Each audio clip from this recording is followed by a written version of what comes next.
Hello my dear student. So I think তোমরা সবাই খুব ভালো আছো। তো জিলেট কাউন্সিলিং চলছে, সবাই খুব টেনশনে আছো। দুটো ব্যাপার একটু আলোচনা করার জন্য আসলাম, যে কাউন্সিলিংয়ে তোমরা নাম্বার কি করে পুট করবে, তাই তো? তোমাদের রেজাল্ট খুললে দেখবে যে তোমাদের টোটাল মার্কস দেয়া আছে।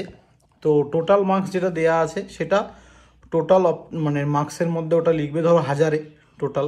এবার তুমি 1000-এ দেখবে পার্সেন্টেজ ধরো 85% পেয়েছো, তাহলে সেই নাম্বারটাকে কোনো ক্যালকুলেশনে যাওয়ার দরকার নেই। যারা WBSCT বোর্ড থেকে আছো, কোনো রকম কোনো ভেজাল ক্যালকুলেশনে যাওয়ার দরকার নেই। রেজাল্ট দেখো, 1000-এ কত পেয়েছো? 85%, তার মানে তুমি 1000-এ পেয়েছো 850।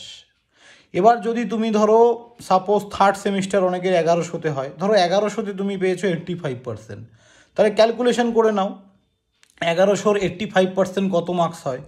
85 ডিভাইডেড বাই 100 ইন্টু 1100 যেটা হবে সেটা, ঠিক আছে? তাহলে টোটাল মার্কস 1000, অবটেইন মার্কসে যেটা পার্সেন্টেজে দেওয়া আছে রেজাল্টে সেটাকে 100 দিয়ে মানে 10 দিয়ে গুণ করে দাও, তাহলেই হয়ে গেল।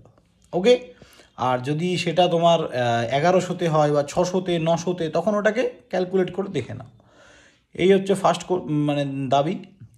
সেকেন্ড হচ্ছে তোমাদের অনেকের দাবি যে স্যার আমাদের যে আমরা কলেজগুলো চুজ করছি, 1 বাই 1 যে সাজাচ্ছি কলেজগুলো, তো কাউন্সিলিংটা কিভাবে হবে? তো সবসময় মনে রাখবে, কলেজ যখন ফার্স্ট রাউন্ডের কাউন্সিলিং তোমাদের ওপর থেকে নিচের দিকে নামবে, ঠিক আছে? তো যেটা তোমার ফার্স্ট প্রেফারেন্স সেটা সবসময় সবার আগে দেবে, তারপরে 1 বাই 1 ফার্স্ট কাউন্সিলিংয়ে ওপর থেকে নিচের দিকে নামবে।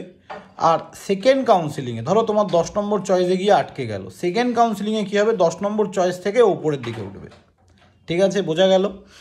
আর একটা কোশ্চেন সবার ছিল, যেটা হচ্ছে যে স্যার আমরা, হ্যাঁ, তো যেটা বলার ছিল যে আরেকটা কোশ্চেন সবার ছিল, সেটা হচ্ছে যে স্যার আমরা ডিপ্লোমা যারা ল্যাটারাল আছি তারা ফার্স্ট সেমিস্টার সেকেন্ড সেমিস্টারে কী দেবো?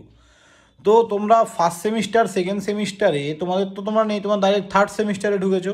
তো থার্ড সেমিস্টারে যে মার্কসটা পেয়েছো, থার্ড সেমিস্টার যদি 1000-এ পরীক্ষা হয় এবং তার মধ্যে যদি তুমি 90% পেয়ে থাকো, তাহলে first semester second semester same value বসাবে। তার মানে থার্ড সেমিস্টারে তুমি যত নম্বরে এক্সাম হয়েছে এবং যত পেয়েছো যে মার্কসটা, সেটা first semester third semester second semester তিনটেতেই সেম বসবে, ফোর্থ সেমিস্টার থেকে যেরকম আছে সেরকম।